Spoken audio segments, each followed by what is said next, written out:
जय हिंद, वंदे मातरम।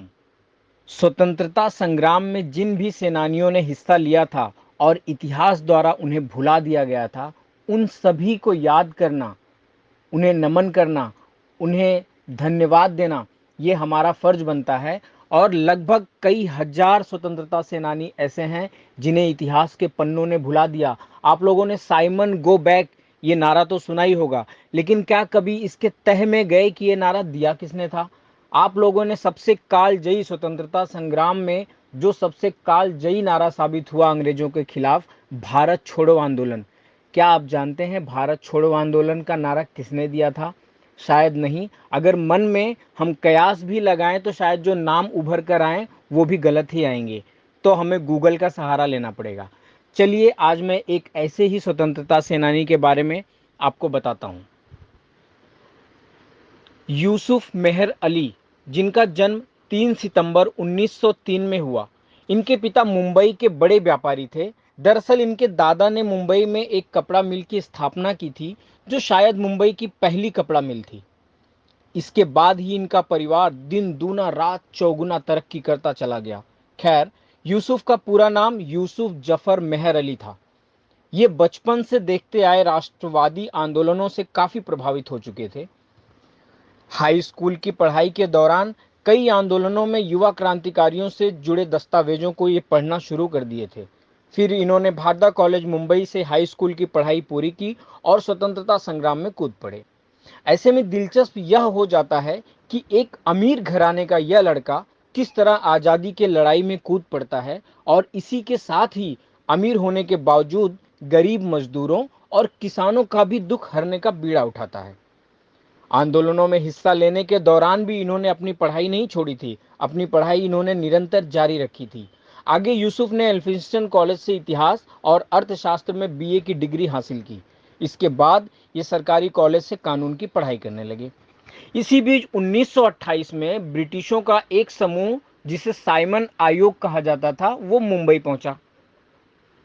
वैसे यह साइमन आयोग कुछ संवैधानिक सुधारों के लिए भारत आया था, लेकिन इस आयोग में ब्रिटिशों के अलावा कोई भारतीय शामिल नहीं किया गया था। और साइमन आयोग के बारे में हम सब जानते हैं कि यह बहुत ही दमनकारी नीति अंग्रेजों द्वारा हिंदुस्तान में लाई जा रही थी। ब्रिटिशों के इस अनुचित और अपमानजनक निर्णय से आयोग के खिलाफ भारतीयों में गुस्सा फूट पड़ा। उसी साल यूसुफ ने बॉम्बे यूथ लीग का गठन किया और इसके बाद साइमन कमीशन के खिलाफ एक तगड़ी मुहिम छेड़ दी।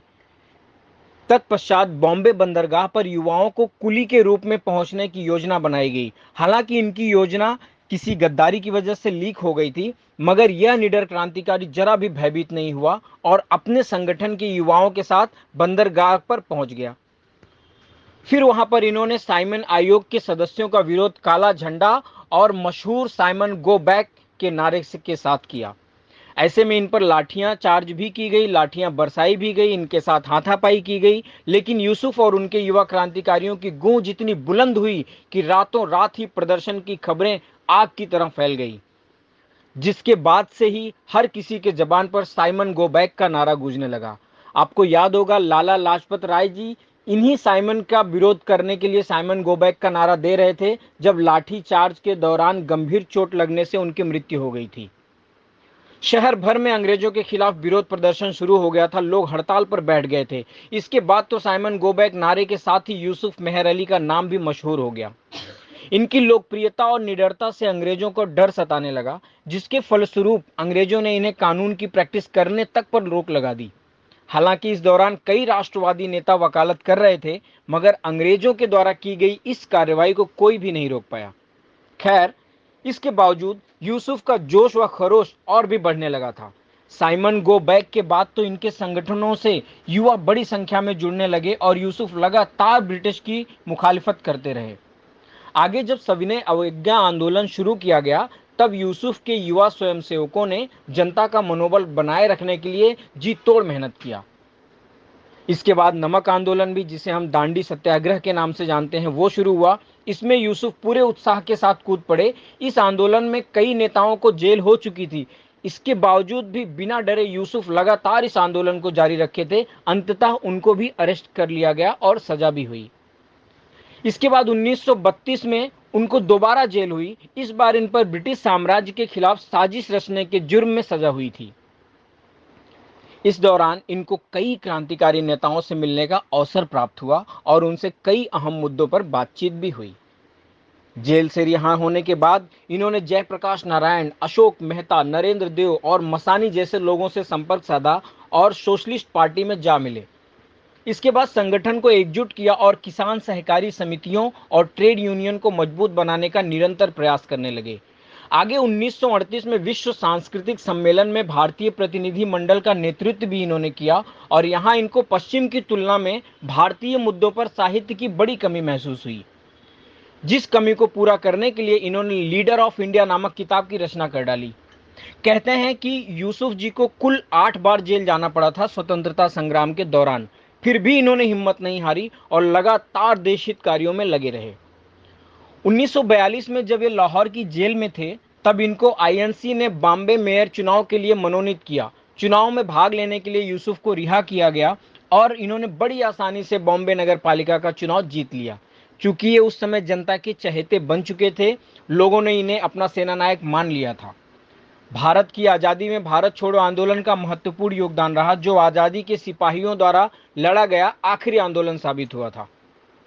इस आंदोलन ने ब्रिटिश साम्राज्य की नींव हिलाकर रख दी थी, जिसके बाद अंग्रेजों को मजबूरन भारत को गुलामी की जंजीरों से आज़ाद करना पड़ा। हालांकि इस आंदोलन में कई महान क्रांतिकारियों ने अपना योगदान दिया, लेकिन बहुत कम लोग इस बात से वाकिफ होंगे कि आखिर इस क्रांतिकारी नारे को किस स्वतंत्रता सेनानी ने दिया था। जी हाँ, वो कोई और नहीं बल्कि यही जनाब यूसुफ मेहर अली ही थे। यूसुफ मेहर अली एक ऐसे महान स्वतंत्रता सेनानी हुए जिन्होंने अपनी पूरी जिंदगी अंग्रेजों के विरुद्ध खुलकर लड़ाई की, खुलकर जिए और भारत को आजाद कराने के बाद ही इस जिंदगी से रुखसत हुए। दरअसल इस नारे की नींव इस प्रकार पड़ी थी कि 1942 में अंग्रेजों द्वारा आजादी संबंधी मांगों को नजरअंदाज किया गया, जिसमें भारत की पूरी आजादी की मांग शामिल थी। इसके तुरंत बाद बॉम्बे में गांधी जी के नेतृत्व में एक बैठक बुलाई गई, जिसमें आंदोलन करने और उसके नारे के बारे में राय मशविरा लिया गया। बैठक में कई बुद्धिजीवियों ने स्लोगन पेश किया, परंतु यूसुफ मेहर अली ने जैसे ही क्विट इंडिया यानी कि भारत छोड़ो का नाम सुझाया, तो सबने एक मत होकर इसे स्वीकार कर लिया। इसके बाद अंग्रेजों के विरुद्ध भारत छोड़ो आंदोलन शुरू हो गया। इसी बीच मेहर अली ने राष्ट्रव्यापी आंदोलन का रूप देने के लिए क्विट इंडिया नामक बुक भी लिख दी, जो आंदोलन के नारे को लोकप्रिय बनाने में महत्वपूर्ण भूमिका निभाई। इसकी कई प्रतियां हाथों हाथ बिक गई थी। आगे इस भारत छोड़ो आंदोलन में कई समाजवादियों को जोड़ा और इसका बहुत ही अच्छे तरीके से निर्वहन भी किया। तत्पश्चात बाकी क्रांतिकारियों की तरह इन्हें इस आंदोलन के तहत भी जेल जाना पड़ा और इसी दौरान दुर्भाग्यवश इन्हें दिल का दौरा पड़ा। हालांकि जेल कर्मचारियों ने इनके बेहतर उपचार के लिए सेंट जॉर्ज हॉस्पिटल ले जाने की पेशकश की, वहां इंतजाम किया था, लेकिन बीमारी की अवस्था में भी इसी प्रकार की सुविधा की मांग मेहर अली ने अन्य स्वतंत्रता सेनानियों के लिए भी कर डाली, परंतु ब्रिटिश सरकार ने इससे इनकार कर दिया। ऐसे में इन्होंने भी उपचार न कराने का फैसला लिया। लेकिन इसी आंदोलन के बाद ही अंग्रेजों पर गहरा दबाव पड़ना शुरू हो गया और 1943 में इनको जेल से रिहा कर दिया गया। जेल से छूटने के बाद भी बीमार होने के बावजूद इन्होंने लगातार स्वतंत्रता संग्राम में अपना योगदान जारी रखा। वैसे खुदा भी इनकी मेहरबानियों पर मेहरबान रहा और इनको अपनी आंखों से देश की आज़ादी देखना नसीब हुआ, परंतु आज़ादी का यह सिपाही दिन ब दिन बीमारियों में जकड़ता चला गया और हुंकार भरने वाला यह सेनानी बिस्तर पकड़ने पर मजबूर हो गया। अमूमन शारीरिक क्षीणता हर किसी के जीवन में आती ही है और अत्यधिक शारीरिक श्रम या संघर्ष करने के बाद यह क्षीणता कभी कभी वक्त से पहले आ जाती है। खैर, इस दौरान इन्होंने 1949 को अपनी चित्रों की एक प्रदर्शनी आयोजित की, जिसमें इन्होंने अपनी चित्रकलाओं से स्वतंत्रता संग्राम की झलकियों से रूबरू करवाया था। इसी के साथ ही इन्होंने कई और भी पुस्तकों की रचना की, मगर धीरे धीरे यूसुफ मेहर अली का अंतिम समय आ रहा था। आखिरकार 2 जुलाई 1950 को यूसुफ मेहर अली ने 47 साल की छोटी सी उम्र में इस दुनिया को अलविदा कह दिया। जैसे ही यह खबर लोगों तक पहुंची, लोगों को बहुत दुख हुआ। पूरी मुंबई में गम का बादल छा गया। लोगों ने अपना प्यारा सेनानायक खो दिया था। मौत के अगले दिन तो मुंबई मानो रुक सी गई।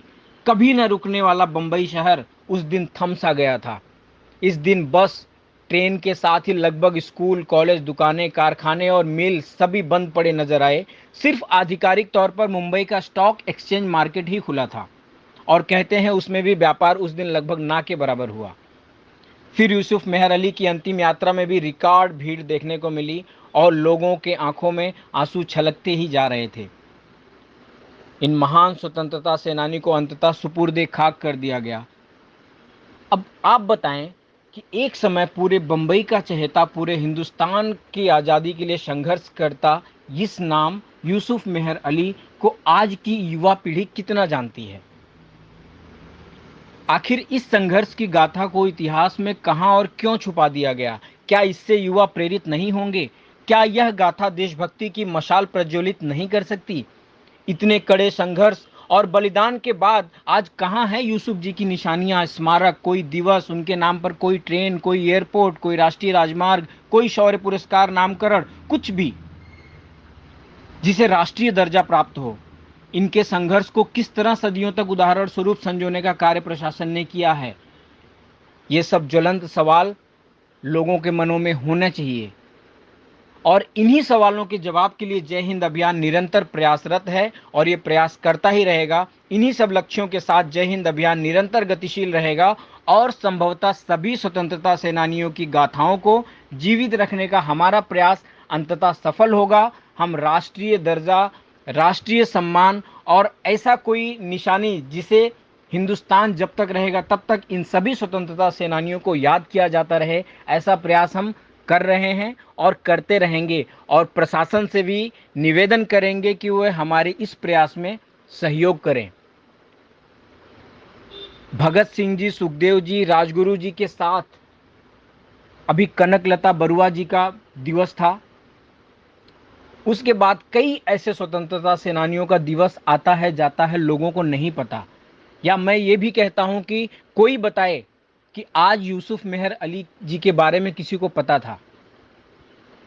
ऐसे ऐसे महान शख्सियत इस देश में जन्मे और अपने खून की एक एक बूंद को भारत माता के नाम कर गए।